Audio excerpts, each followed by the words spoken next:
Masyn Winn strikes gold and makes history in the process. This is Locked on Cardinals.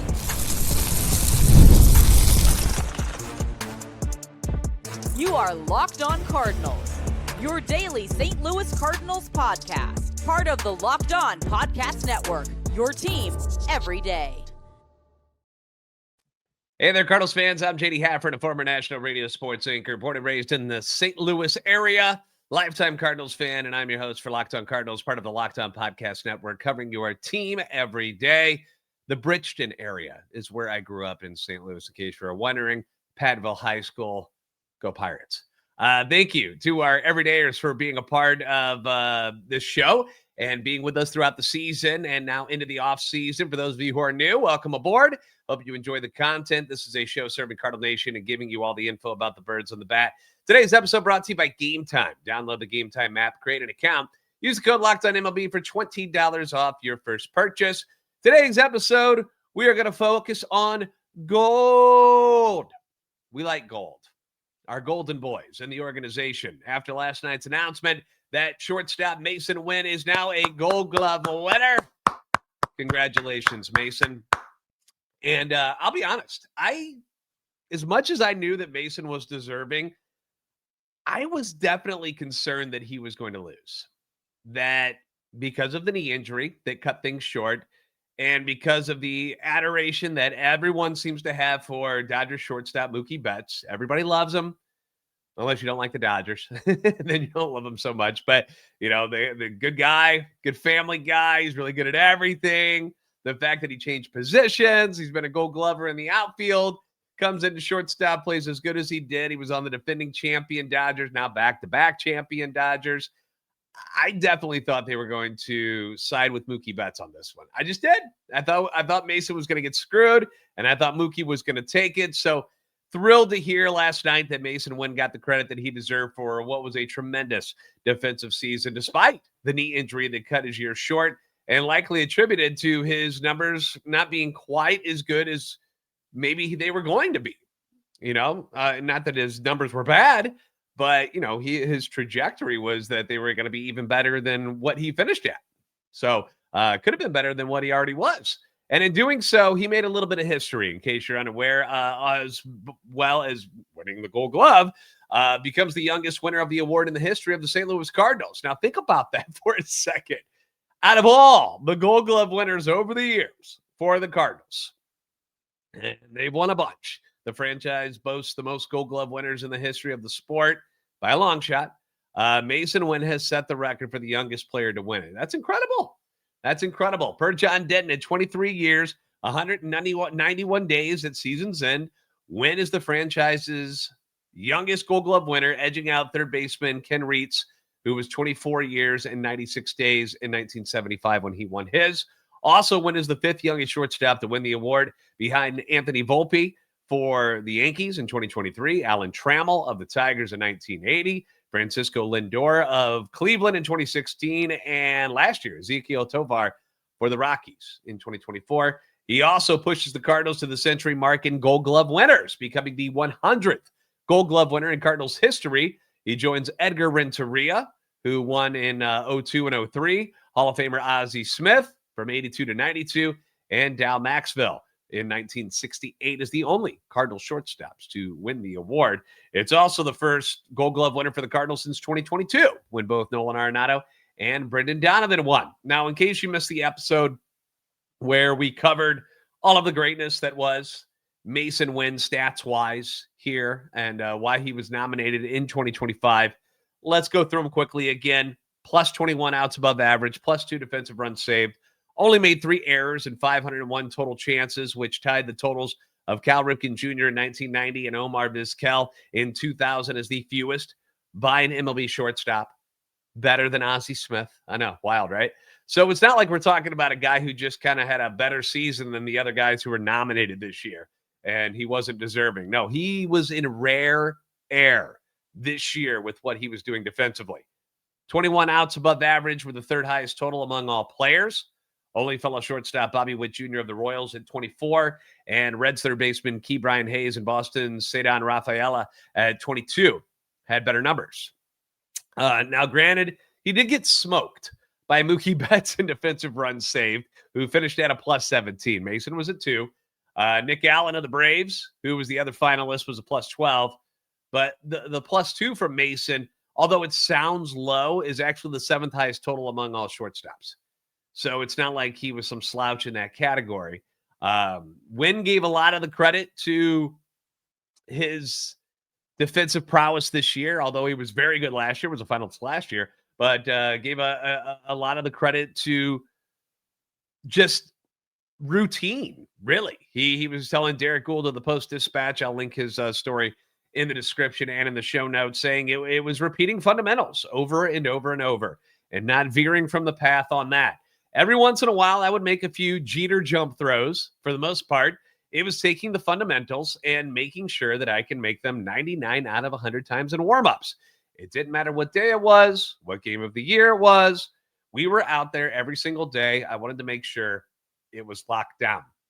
And I was somebody who was always fascinated by the defensive side of the game. My favorite player growing up was Ozzie Smith. He's on my wall over here. You can't see it right now, but got an autographed picture of him from the 85 World Series, turning a double play, jumping over a guy sliding into second base. But he was my favorite player growing up. So, defensive baseball was a big deal to me. Ozzie had a lot to do with that. I would watch his, everydayers know this. I would watch his Ozzie the movie videotape over and over. Yes, it was VHS. That's how long ago it was. And we'd always head down to the ballpark. My father, my family, my mother, all of us, my little brother, we would head down early to watch the guys take infield. I always wanted to see it. And I remember just being astonished at how sharp and how fundamentally sound these guys were at the major league level. And my dad used to, we'd sit there and watch them take infield, and he'd be like, the good ones take hundreds of grounders a day, repetition until it's almost programmed into your mind exactly how to react to each hop, to each bounce, to each situation. You just do it over and over and over, where it becomes robotic to you and your body just reacts to everything. And that always stuck with me, that, if you really want to get really good at something, you just got to keep doing it over and over and over and keep trying. And as nice as it is to make the great plays, the diving plays, the Jeter throws, as he mentions, going in the hole and making plays like that, making them up the middle, where Masyn can use that cannon arm of his to get guys that nobody else can. But if you don't make the routine plays, like who cares? Cool, you're flashy, but you can't field the normal ground ball. It's kind of like Ellie De La Cruz for the Reds, where you see him make some pretty cool plays, right? But then he screws up all the simple ones, and he's a liability out there in the infield. Masyn Winn isn't that way. He can make those great plays for you, and that's fantastic, but he'll make the easy, routine, simple one. We call them easy because they appear to be easy, although they're getting smoked at him at 105 miles an hour. But you have to be able to make the normal plays. Like, you can't just take them for granted and just go through the motions. You got to work at it. So to hear his thoughts on that at his age, being as young as he is, to know he's this mature about it is, that's just a really great sign for things to come, because this likely won't be his last Gold Glove. All right. Finalist last year, as I mentioned, he wins it this year. So in 2 full seasons, he's been nominated twice, has won 1. So that kind of sets the tone for the future. And it's one that Masyn intends on adding to. He said this to Gould as well. I think I'll have many Gold Gloves in my career. I'm not going to stop at 1. I want to do this every year, be the best defender I can be year in and year out. And, being strong up the middle is a big deal. John Denton from MLB.com also believes that Winn has a solid case of winning the National League's Platinum Glove Award, which is, goes to the best defensive player overall, an honor that's been won by Yadier Molina 4 times. Nolan Arenado won it twice. So those are the guys in Cardinals history that have pulled it off, and his defense of this is, he was leading the league in outs above average until the injury ended his season prematurely. Although we had more good news in Gould's article that, Masyn Winn's been jogging and the pain is gone in that surgically repaired right knee. And he says he can really feel the difference, and who knows how much that held him back in the second half of the year. defensively, we know it hurt him offensively, but what kind of damage was he doing defensively? What was his range like, his ability to react, all of that altered by this issue. So it's just great that he won it, and he was acknowledged for maybe not being the name that Mookie Betts is, but certainly deserving, and he takes home the gold. So congratulations to Masyn Winn. There was another Cardinal who was also nominated for a Gold Glove, but unfortunately did not take home the award. We'll discuss him and the rest of the NL and AL winners next. Plus, we got a Cardinals minor leaguer who won him some gold as well. We'll talk about it all coming up on Locked On Cardinals.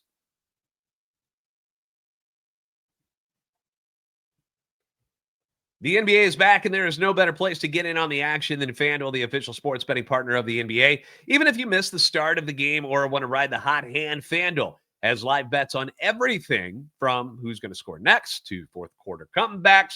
I got some names for you. Okay, so I'm a fantasy NBA guy, so I got some guys that you should have on your radar as far as people you want to look at for FanDuel. Quentin Jackson from the Pacers is a guy to watch. Colin Gillespie from the Suns. Kelly Oubre Jr., a name that has been around for a little while now and is really starting to fill up that stat sheet for Philadelphia.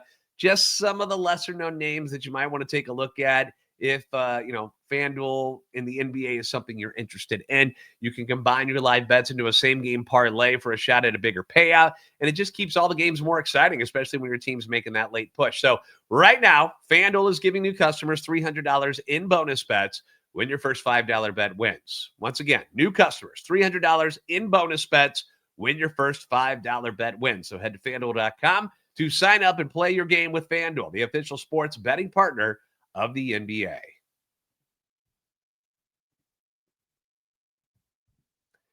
Thanks for making Locked On Cardinals your first listen every day. If you enjoy daily Cardinals content, you can follow the podcast on X at @LO_Cardinals. We're also on YouTube, TikTok, and Instagram at Locked On Cardinals.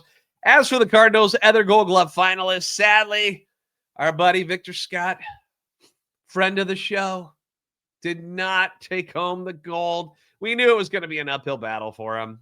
This wasn't all that shocking. Despite having an excellent first full season for the Cardinals, Victor Scott II walks away empty-handed, lost out to the Cubs' Pete Crow Armstrong, who finished tied with Masyn in outs above average with 21. It was a plus 15 defensive runs saved.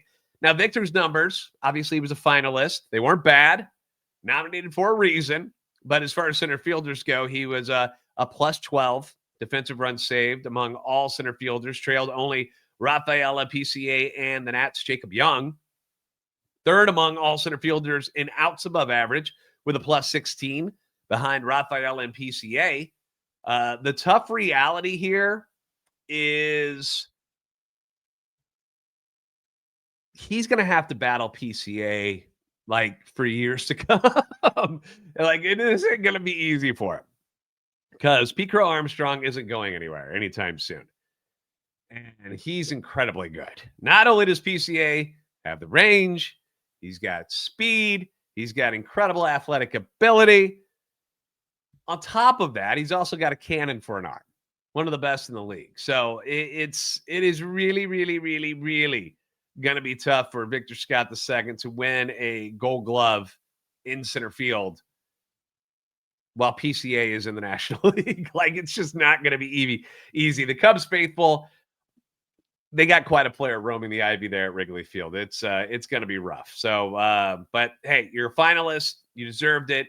Victor Scott was excellent, and I hope he continues to progress not only on the defensive side of things, but I hope the offense comes around where he can be talked about in the same sentences as PCA, who had the incredible first half and then went radio silent the second half. Came on later on at the end of the year, but that first half was just ridiculous by PCA. So congratulations to Victor. It sucks that he didn't win, but so be it. The Cubs ended up winning 3 Gold Gloves this year.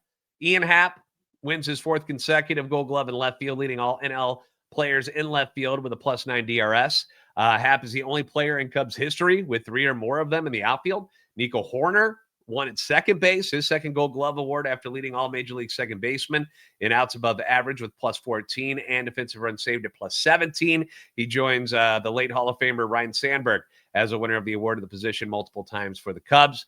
Other winners in the National League, you had Patrick Bailey for the Giants. He's the first Giants catcher to win multiple Gold Gloves in his career, following Buster Posey, former Cardinal player and manager Mike Matheny, and then Kurt Manwaring back in 1993. Can't say I'm familiar with that guy, but we know Matheny and Posey pretty well. At first base, it was the Braves' Matt Olson, won his third Gold Glove award.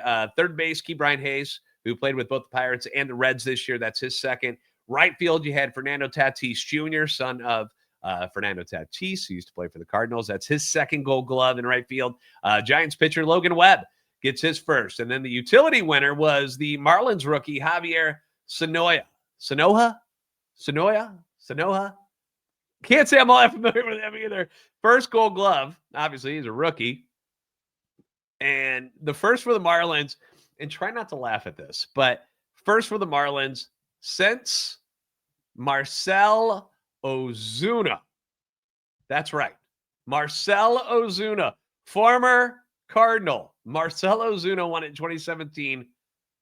Sanoja. Javier Sanoja. I apologize for butchering that one. I was all over the place on that one.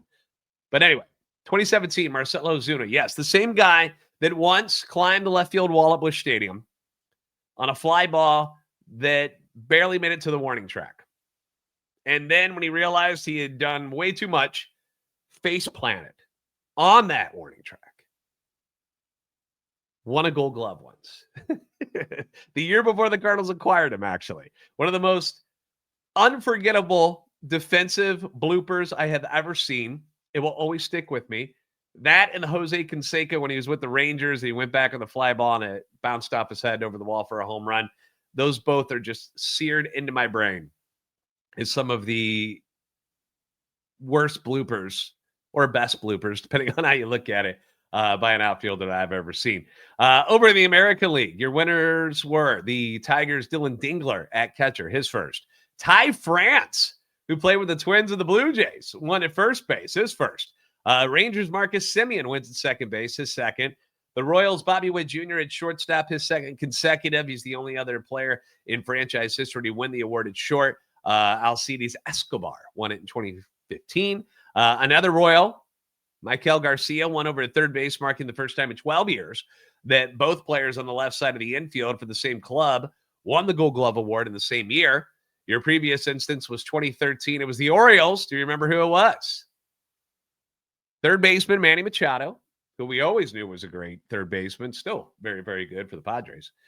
And shortstop J.J. Hardy. Yeah, write that down. J.J. Hardy and Manny Machado, 2013. In the outfield, you had Stephen Kwan in left field for the Guardians, Cedar Rafaela in center field, and Wilyer Abreu in right field, both for the Boston Red Sox, or the Bo Sox, as I like to call them. Makes the Red Sox the first AL team with multiple outfielders winning a Gold Glove award in the same year since the 2022 Guardians. Max Fried ends up winning for the Yankees at pitcher. It's his fourth Gold Glove, but his first with the Yankees. He won 3 with Atlanta. And then the AL Utility Award winner was Mauricio Dubois of the Houston Astros, who appeared at seven different positions, finished 6th in MLB with a plus 20 outs above average from all positions combined. That's pretty darn impressive. So that's nice to have. A guy like that for the Houston Astros. When it comes to the Cardinals, despite only the 2 nominations and the 1 winner, the overall defense was very good this year. Contreras was a plus 6 DRS in his first year at first base. JC plus 4 as a shortstop, although we know he played other positions. Arenado plus 3 at third. Newbar was a plus 2 in right field, although Walker played out there most of the time. Donnie was a plus 2 at second base.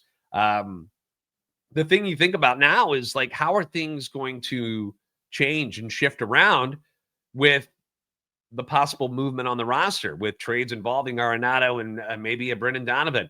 How will Newt's injury, double heel surgery, how's that going to affect his defense next season? Will Jordan Walker continue to be an issue in right field? I know eyeball test says he's better, but the stats do not. The stats say he's still terrible. How will J.J. Weatherholt play when he gets to the major leagues at either second or third base? Will Nolan Gorman still be here to play at second and third base? Lots of fluctuation is possible for the St. Louis roster, but you've got some pretty good pieces with, Masyn Winn over at shortstop, Contreras playing first. You would assume he's going to get better. Victor Scott in center field. Those are some pretty reliable guys going into 2026. Wherever Brendan Donovan plays, if he is a member of the Cardinals, you're pretty solid there. But the catching position is another position. You always want to be strong up the middle, right?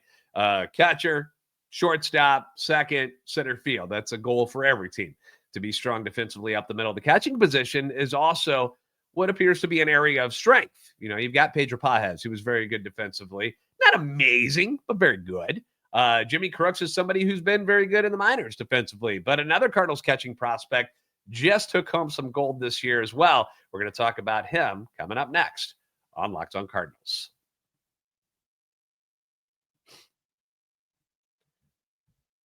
The NFL season is back, and honestly, there's nothing better than being in the stadium surrounded by fans, cheering on your team, but getting your tickets, honestly, it can be a pain in the butt. It can be a hassle between queues and login screens and prices jumping at checkout.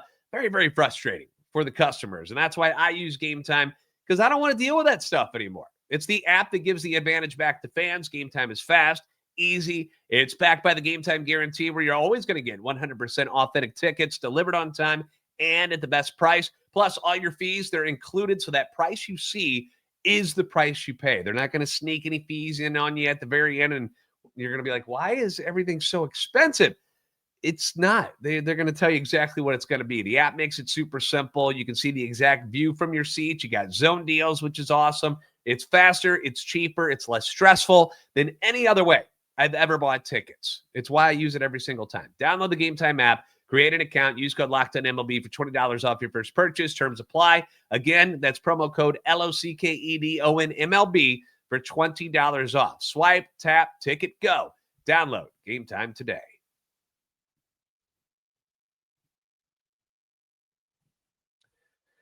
Thanks again for making Locked On Cardinals your first listen every day. The Cardinals have what we consider a pretty strong group of catchers right now. Like, not only at the major league level, but just in the system.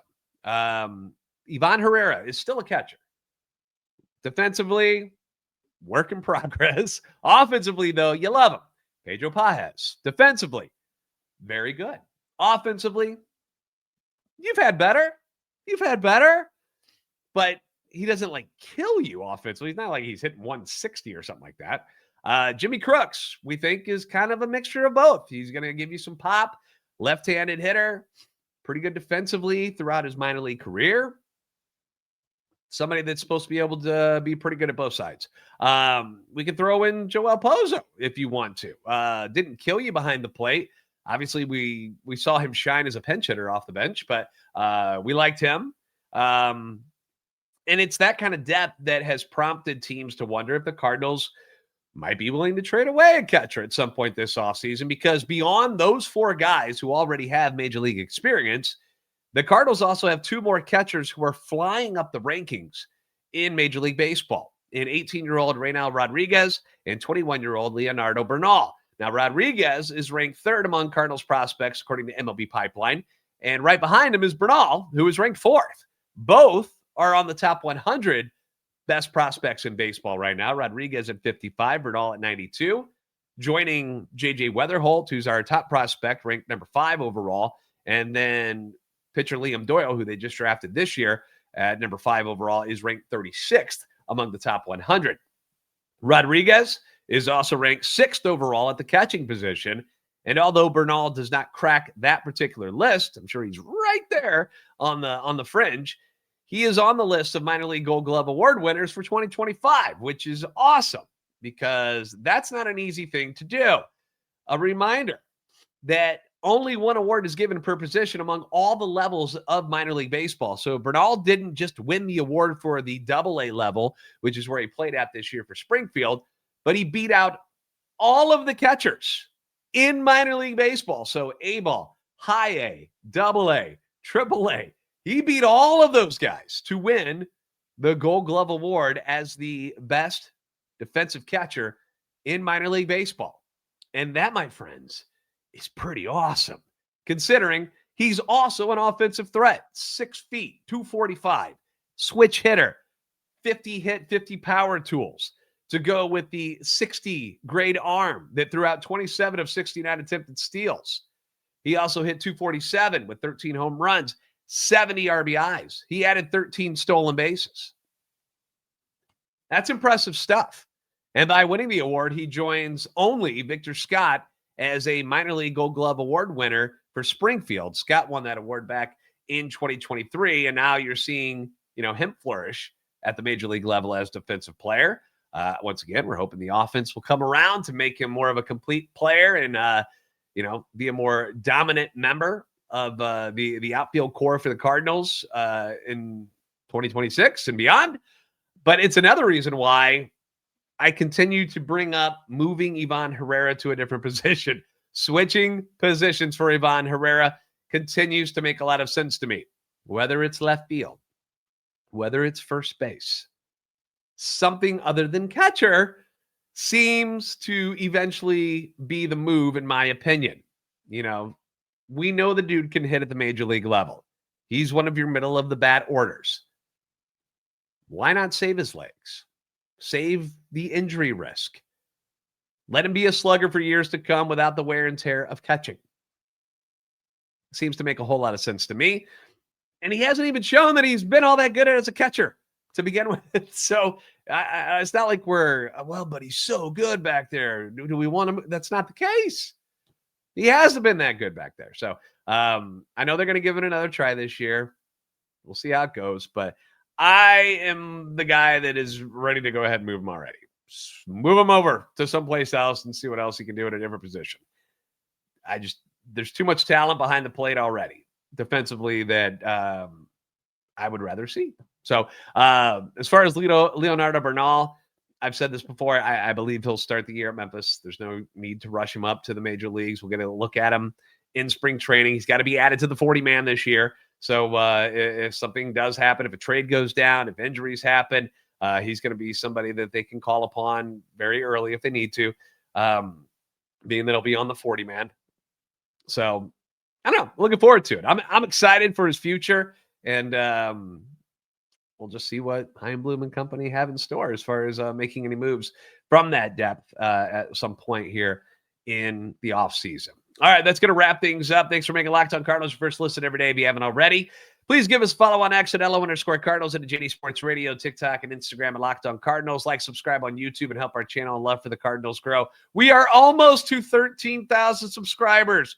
We are down to single digits to get us there. So if you have not subscribed yet, please, I would appreciate it. I implore you to please go ahead and like and subscribe and be a part of Locked On Cardinals each and every day. You're the best fans of baseball for a reason. We'll see you next time on Locked On Cardinals.